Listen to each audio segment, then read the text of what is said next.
We'll pick up on our discussion from curriculum assessment and talk to you a little bit about the set of slides. I think I shared with you the very first one, and we want to go continue that conversation.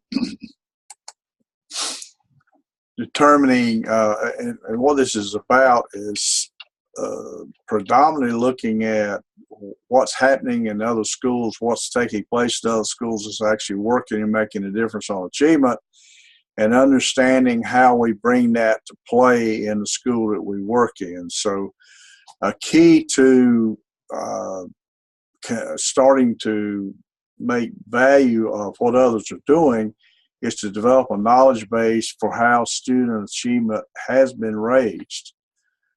We know that classroom instructional strategies are important. So if we go into some place where something is happening that is is highly successful, or at least growing and developing, we want to look at the instructional strategies themselves because we know they have some impact. We need to start crosswalking these exemplary schools and look at these benchmark places and determine what the commonalities among those are. We've got some work out there by Bill Daggett that I'll be sharing with you throughout in the semester at some point, of where he's looked at effective instruction and identified those contributing variables to those aspects, and he's actually rank ordered those based on multiple data points at places. If we look at benchmark schools too, we also find that their policies and programs are well aligned to this philosophy or vision of working towards standards, focusing on standards, working toward continuous improvement. So as part of our crosswalk in looking at benchmark schools, we will find that not only are they doing the right things, they're supporting those activities and the potential for sustainability by having the right programs in place, evaluating and determining the impact of the programs, and having the policies that support keeping that in place. Factors that most benchmark schools will present to us is that they focus on standards. They're not satisfied with minimal performance. There are places they want to take all students. It's not just a testing ground for the determined proficiency. It's driving to a particular quality point. We'll find that leadership of principal, and probably could add to this one, leadership of the teacher, is very prominent in these benchmark schools. Collaboration and teachers working in teams, teachers who are highly committed, and we need to identify what that means. We need to conceptualize what it means to be highly committed. And in a common language, highly committed means we're not satisfied till all kids achieve, and we're committed to make sure they all achieve at an equitable level. And we'll find that in benchmark schools, this is what research is telling us about schools that are successful. There are multiple changes going on. If you remember our conversation on how organizations function as a brain, we know that when the brain learns something, it changes its configuration. So in benchmark schools, we see things happening based on reflection and implementing those things that do work. Goes without saying, research tells us that classroom management skills is important to achievement, so that we got a maximization of time on task, direct instruction as a baseline to all learning, but using that direct instruction to develop analogies and applying that knowledge that we get out of direct instruction. What we see in benchmark schools that we're a system that has early childhood education is more successful. We know the impact of pre-K. We know the impact of Head Start. We know the impact of these programs of getting kids into a good pre-K program. Tutoring to remediate or enhance learning. Training across the board with leadership and teachers and management, and how to manage things, how to manage people, how to manage and lead instruction. I also know that the involvement with the university that provides the base of pool of teachers is important, and whether their philosophy is in line with the philosophy of the system that you're working in. And obviously, we know the value of parental involvement in improving achievement. The primary keys to achievement are founded in teacher practices, school quality and quality review procedures or principles, and the power in place that gives confidence to the classroom teacher through the administration, through the central office, through the parents themselves. How confident are these schools in their ability to do something? We'll also see in benchmark schools that there's a restructuring emphasis, not necessarily rearranging, but restructuring the mindset and the belief capabilities, the level of efficacy, the capacity of the teachers working in that organization. Within that restructuring, there's a change in schedules if necessary, systems with data, and making best use of that data, but getting that data in the right hands and making the right decisions.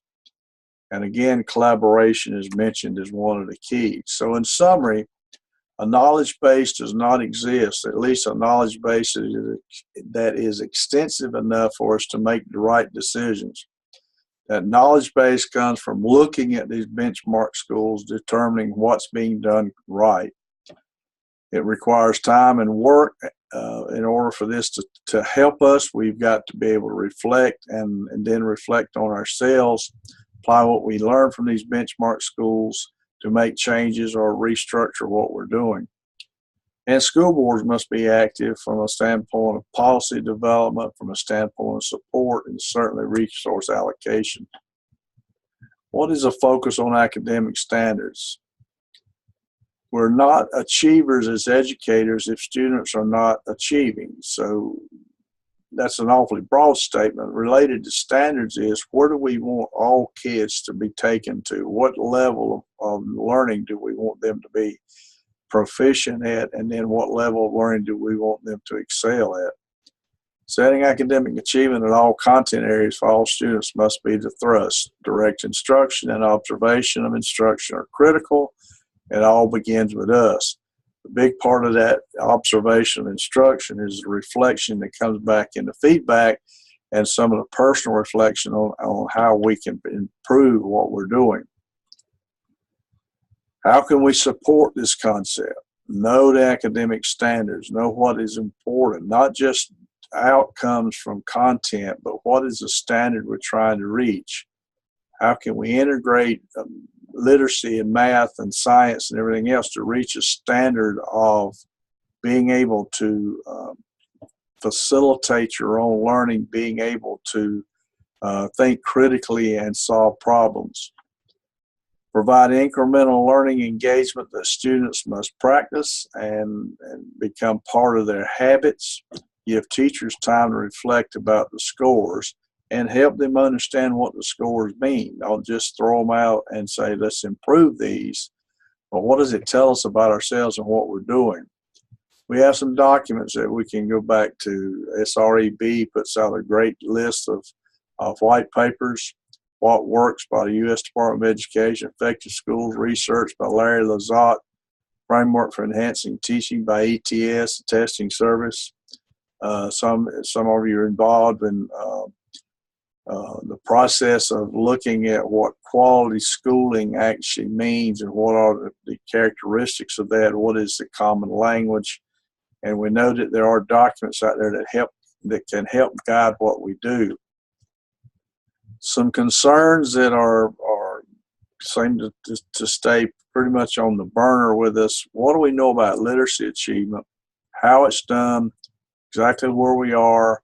How can it be integrated? Those kind of sub-questions.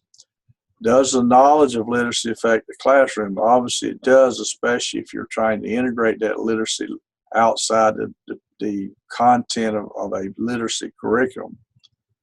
Is it helpful to procure outside review? Should we bring people in to look at us to give us information? How do these habits master today's standards? So the question we're starting to ask are very specific in terms of content areas, but it's about building that knowledge base that is important for us to be ongoing evaluators of our own work. Program effectiveness, consider what is demonstrated with the program, and are these outcomes effective in terms of moving towards standard achievement, or achievement of standards is a better way to say that. So we can't just say a program will change what we do. We got to identify what must be demonstrated in that. What are we actually looking for to know that it is effective? Consider not just the whole program, sometimes parts of program. Review the parts of this program and the products associated with them to determine if they are what you really need to reach the goals and objectives. And discuss this openly in not just professional development sessions, but all opportunities for collaboration. Impact on achievement. Again, we saw this in an earlier slide. The system needs in place good, solid, early childhood education. We need tutoring to get people on track. We need to train teacher leaders now more than ever. We need to be involved in helping schools of ed make decisions about how to prepare teachers. And we need to find a quality way for parental involvement. These are repeating, so let me move on. Not sure how this is happening.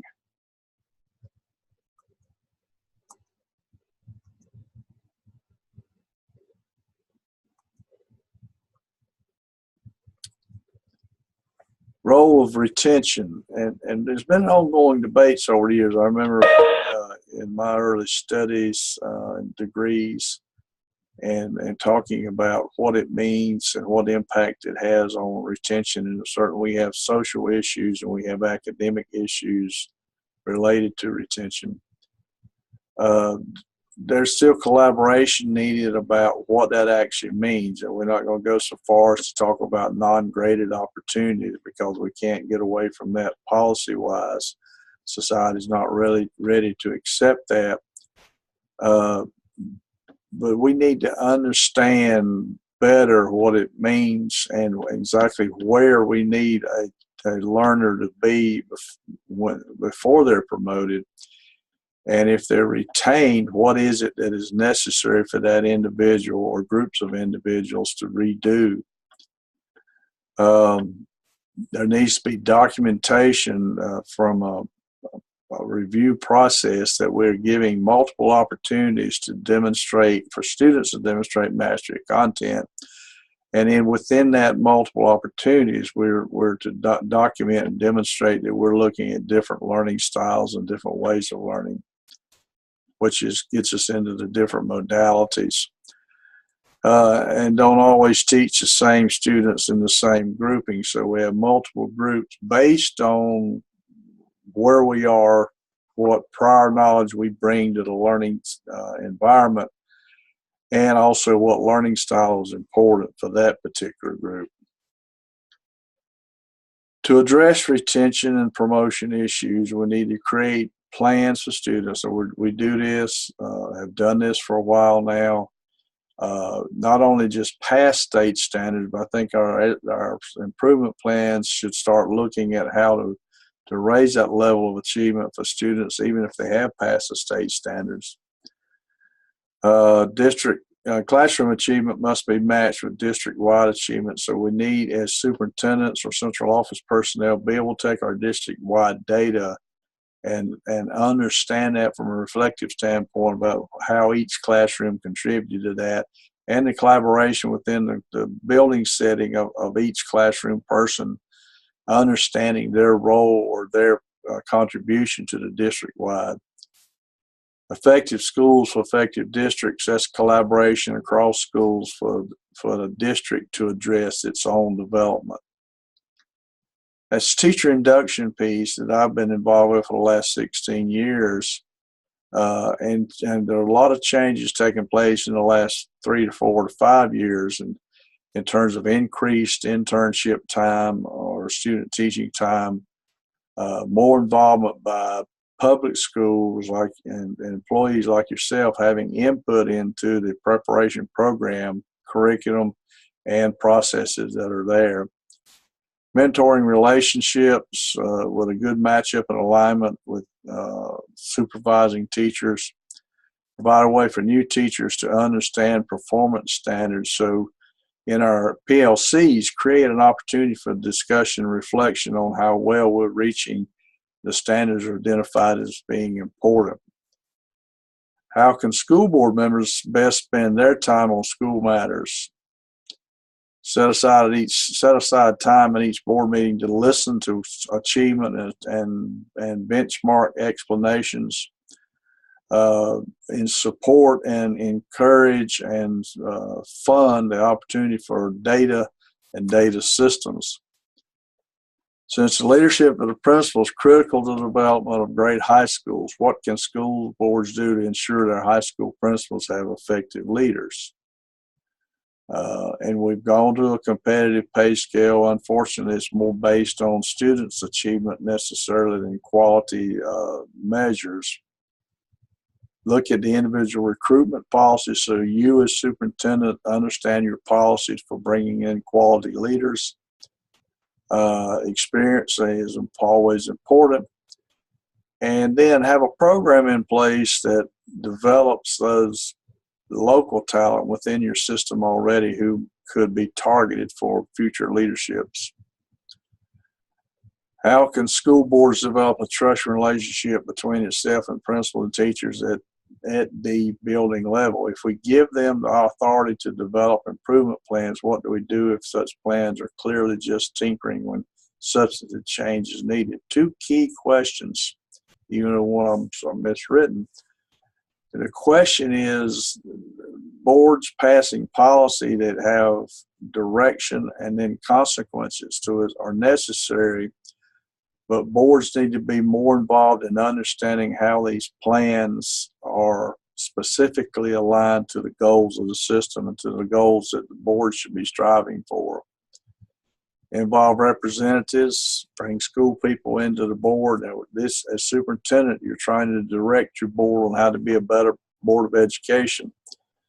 Be aware that high school teams or any team are not trained to develop school improvement plans. So if they're not, develop a way and a time and a support for having them involved in developing those plans. And go to that knowledge base of benchmark schools who have great improvement plans developed, or if you got those benchmark schools within your own system. Bottom line is you need to encourage the board and lead the board to pay more attention to what's going on in the system in terms of reflective practices and improvement practices. Public schools are often accused of stagnating because they have no competition. What can school boards do to provide greater incentives for principals and teachers? So how do we make them competitive without competition being a deterrent to learning and growth and development? So that's an ongoing discussion about competition is supposed to breed better performance, but at the same time it can destroy morale.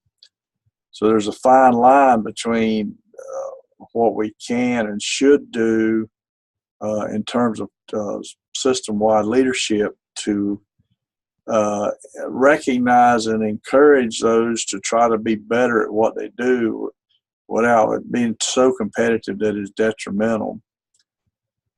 And that's some of those alternatives. Probably not a good choice of words, competition and alternatives for competition. But we're not competing for the sake of trying to get ahead of each other. We're competing in a way to provide benchmark opportunities and collaboration.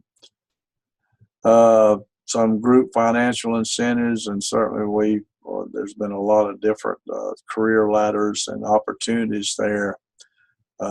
If the incentives are sound and the incentives are valid, and we're actually assuring that whatever reward someone receives for work, whatever incentive they receive for their efforts, that it is not closely, but exactly tied to performance. Is it reasonable to ask the superintendent and school board to define a curriculum that must be required for all students? What factors need to be considered and what outcomes are expected? So we've been through this Common Core experience. Is that the right thing to do? Is a common curriculum vital to all students. Certainly, I think there is a core curriculum. It may not be the common core in the way that was designed. We may find fault with that. We may find favor with that. But is there a core at which all students should be required or led to perform to? Based on what we do is based on the community values, and each community has its own set of values. Some of those will cross over and be consistently the same, and some of those won't be. Resources and an ability to do things, the belief and philosophy of equity and equality. Are we fair, and are we equal in our opportunities? Are we striving for continuous improvement, and does the system have a shared vision? How do beliefs about people have implications on the ability of the superintendent and the school board to build confidence in the school district and to garner support for fundings? So if we're going out as superintendent to try to convince county commissioners to fund to a certain level, we're trying to get parents to support a bond through a voting system, what they believe about us has a big impact on how they vote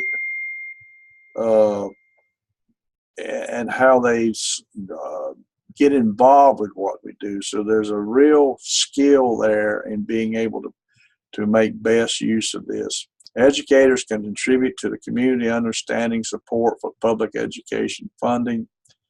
So we have to be the voice for who we are, what we do, and how well we are. All children need the same opportunities to reach their full potential. That's striving toward those standards that we talked about earlier. When interviewing for a change in leadership, what significant knowledge, skills, and attitudes should boards of education include? So it's important for boards of education to hire people based on the alignment of the value system and the knowledge and the skills that who they're looking at has toward reaching that mission and vision set forth. So they should examine the qualities. They should look at communication skills. They should understand people who are driven by a vision. And leaders have to be current. We have to continually look at research and understand the value of research and build that knowledge base that enables us to become one of those benchmark schools. What models are proven to be effective ways to interview and assess candidates? See them in a real setting. Assess them from a list of standard criteria. Also, we do reference checks. Interview more than once to make sure there's consistency. A good question is to ask the candidate what they're reading. Their reading habits will pretty much give you an idea of what's valuable to them and what their vision is. What are effective methods for school board members to use to assess the achievement profile of each school? Be strict to the bottom line. Look for trends among schools in the districts, and especially those benchmark ones. Use performance data to make decisions. What experience should school board members have in order to assess the effectiveness in communities, outreach programs, knowledge and research, educational platform, advocacy, and fully funded quality programs? I wish we could control this. In this state, we don't. Those people are elected. Most of them have personal agendas, and we don't elect people who have the right experiences in all cases, but as superintendents or central office people, we can help direct that knowledge base of those board members who are in place. We want to see experiences in schools. We like to be able to align the board members in a way that they have some commonalities that are important for our system, and find ways to engage these board members, even those who are not functioning at the level that we think is important or accurate. We can find ways to engage them to get them to know more about our system. Just some legal aspects and some leadership aspects to think about in our discussion of instruction and assessment of that instruction. I want to get this to you for you to have time to think about it before we're together again, and I'll do a couple of these before we have our next face-to-face meeting. Thank you very much. See you soon.